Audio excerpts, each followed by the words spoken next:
एक दफा एक गांव में एक बूढ़ा किसान रहता था। वो मेहनती था और उसने अपनी पूरी जिंदगी अपने वसीया खेतों की देखभाल में गुजारी थी। ताहिम उसके 3 बेटे थे जो नाकाबिल यकीन हद तक सस्त थे।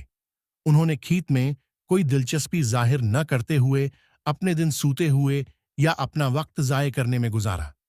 जैसे जैसे किसान बूढ़ा हुआ और बीमार पड़ गया, उसे अपने बेटों के मुस्तकबल की फिक्र होने लगी। वो जानता था कि अगर वो काम की कदर नहीं सीखेंगे तो वो ज्यादा देर जिंदा नहीं रहेंगे। छिपा हुआ खजाना बस्तर मर्ग पर किसान ने अपने बेटों को बुलाया और कहा, मेरे बेटे, मैं तुम्हें एक राज बताना चाहता हूं। हमारे खेतों में कहीं एक बहुत बड़ा खजाना छिपा हुआ है। मैंने उसे कभी नहीं खोदा, लेकिन अब ढूंढना तुम्हारा काम है। बेटों की आंखें लालच से चमक उठीं।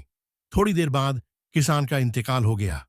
अजीम खुदाई सोना और जीवरात मिलने की उम्मीद से तीनों बेटे बैलचे और पकीकस लेकर खेतों की तरफ भागे। उन्होंने जमीन के हर एक इंच को खोदकर मिट्टी के हर टुकड़े को पलट दिया। वो गहरी से गहराई में चले गए, सोने के सैने की तलाश में, जिसका उनके वालिद ने जिक्र किया था। कई हफ्तों तक काम करने के बाद उन्हें कुछ नहीं मिला। न सोना, न चांदी, न जवाहरात।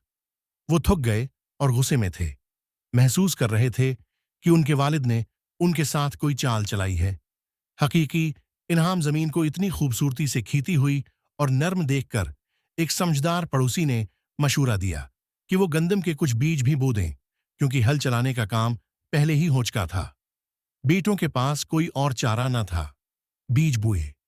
इस साल बारिशें अच्छी हुईं, क्योंकि मिट्टी को इतनी अच्छी तरह से खोदकर नश्र किया गया था। इसलिए ये फसल गांव की अब तक की सबसे शानदार फसल थी। जब उन्होंने गला बीचा तो उन्होंने बहुत ज्यादा मुनाफा कमाया। अचानक बेटे समझ गए कि उनके बाप का क्या मतलब है। खजाना किसी डब्बे में दफन नहीं हुआ था। खजाना खुद मैदान था, जो उनकी अपनी मेहनत से खुला था।